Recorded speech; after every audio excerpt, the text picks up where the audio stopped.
우울증의 주요 증상으로는 의욕 저하와 우울감을 들 수 있다.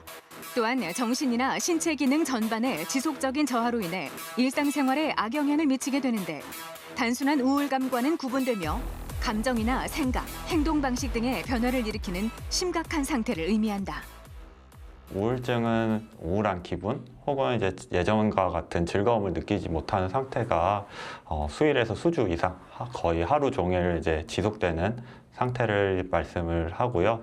우울한 기분만이 아니라 같이 이제 무기력하거나 불안하거나 초조한 느낌 아니면은 식욕의 변화 아니면 수면의 변화로도 나타날 수도 있고 심한 경우에는 죽음에 대한 생각이나 자살 생각까지도 이어질 수 있습니다.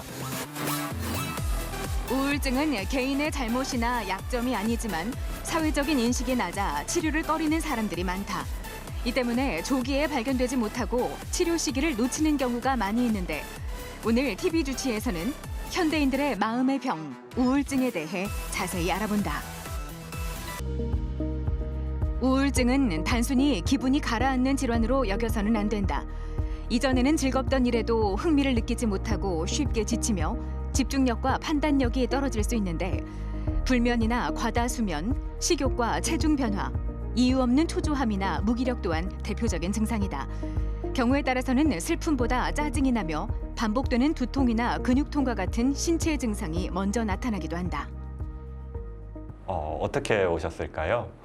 제가 요즘 일을 하면서 회의감이 좀 많이 드는데요. 자신감도 많이 없어지는 것 같아서 한번 치료가 필요할까라는 생각에 찾아왔습니다. 언제부터 내가 좀 일이 제대로 좀 잘 안 된다고 느끼셨을까요? 정확하게는 언제부터인지는 제가 기억이 안 나는데요. 그냥 항상 그냥 저를 그렇게 지내는 것 같습니다. 최근에 좀 식사하시는 건 어떠실까요? 먹는 것도 예전보다는 훨씬 좀 덜 먹는 것 같습니다. 주무시는 건 또 어떠세요? 자는 것도 마찬가지로 계속 불안하기만 하고 계속 좀 뭔가를 잘할 수 있다는 생각이 좀 잘 안 드는 것 같아서 잘 못 자는 것 같습니다. 우울증은 어느 한 가지 이유로 발생하지 않는 것으로 알려져 있다. 생물학적 원인이나 유전적, 환경적 요인 등이 복합적으로 작용해 발생하는데 우울증의 원인으로는 과도한 스트레스나 뇌의 호르몬 변화, 만성질환 등을 들 수 있으며 소아부터 노인까지 전 연령대에 걸쳐 발생한다. 환자분 같은 경우에는 직장 내 생활에서 이제 집중하기가 어렵고 또 일상적으로도 평소 즐기던 그런 운동 등을 제대로 즐기지 못한다 말씀을 주셨는데 기분에 대해서는 본인 스스로가 뭐 우울하다던가 그런 심각하다라고 인지는 못하지만 일상적인 생활, 직업적인 생활에서는 분명한 좀 어려움을 느끼고 있는 상태로 보입니다. 일단 기분에 대한 이해를 조금 돕고 하는 데 있어서는 이제 스스로 이제 검사지에 작성을 하는 부분들도 있고 면담적인 부분들도 이제 평가에 도움이 될 것 같고요. 나아가서는 이제 약물 치료로서 일상적으로 느끼는 그런 불편감들을 하나하나 해결하는 걸 1차적으로 목표로 해볼 수 있을 것 같습니다. 우울증이 의심되면 우선 환자의 병력을 청취하며 현재 상태가 진단 기준에 부합하는지 확인한 후 진단한다.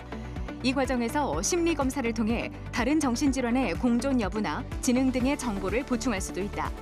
또한 다른 신체 질환에 의한 2차적인 우울증을 감별하기 위해 혈액 검사나 뇌파 검사, MRI 등을 시행할 수 있다. 어떻게 오셨을까요? 친구들 SNS 보면은 막 해외여행도 가고 그러는데 저는 혼자 집에 있고 그러니까 좀 우울한 것 같아요. 혹시 뭐 좀 어떤 어려움이 있으셨을까요? 직장을 그만뒀는데 그것 때문인 것 같기도 해요.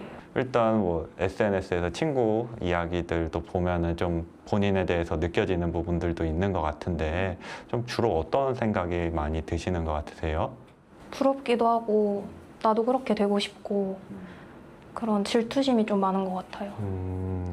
그런 부분들 때문에 본인을 좀 많이 자책하고 뭔가 좀 무기력해지고 그런 부분들도 있을까요?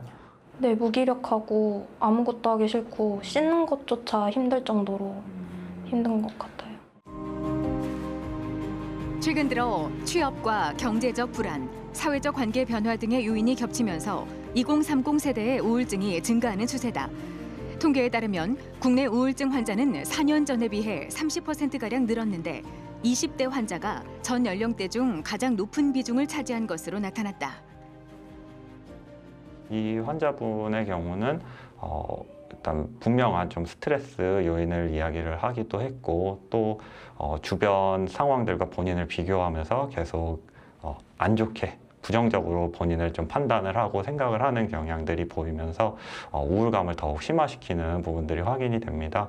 이런 경우에는 어쨌든 즉각적인 약물 치료로서 기분의 폭을 좀 안정화시키고 본인이 느끼는 이제 부정적인 사고에 대해서도 상담을 통해서 인지적으로도 접근을 하는 것이 앞으로의 회복 경과에도 도움이 될 것으로 생각이 됩니다. 우울증 회복에는 규칙적인 수면과 운동, 균형 잡힌 식사가 도움이 될 수 있는데 증상에 따라 상담과 함께 인지행동 치료와 같은 정신 치료를 진행한다. 또한 필요에 따라 항우울제 등 약물 치료를 병행할 수 있는데 약물 치료로 충분하지 않을 경우 대뇌 특정 부위 뇌세포의 활성도를 조절하는 경두계 자기 자극술과 같은 뇌 자극술도 고려할 수 있다. 우선 이제 기분의 문제를 이제 본인 스스로 판단하시는 경우에는 많은 경우에 그 자체를 좀 과소평가한다거나 혹은 이제 심하지 않다 그냥 이렇게 무시하는 경우들이 많이 있습니다. 그런 경우에는 적절한 이제 평가 시기나 치료 시기를 놓치게 돼서 만성화되고 또 잦은 재발을 겪는 경우들이 많은데 이런 경우에는 전문적인 의사의 이제 평가를 받아보고 치료 여부를 같이 상의를 해보면은 조기에 개입을 해서 더 빠르게 증상적으로 호전을 느끼실 수 있어 치료를 서둘러 조기에 이제 받아보시는 것을 권유드립니다. 결코 마음이 약해서 생기는 일로 치부해서는 안 되는 우울증. 우울감이나 무기력함이 2주 이상 지속되고 충분히 쉬어도 회복되지 않는다면 혼자 버티려 하지 말고 즉시 전문가를 찾아 평가와 도움을 받아야 하는데 혼자 삼키지 않는 적극적 대처와 주변의 따뜻한 공감, 우울증을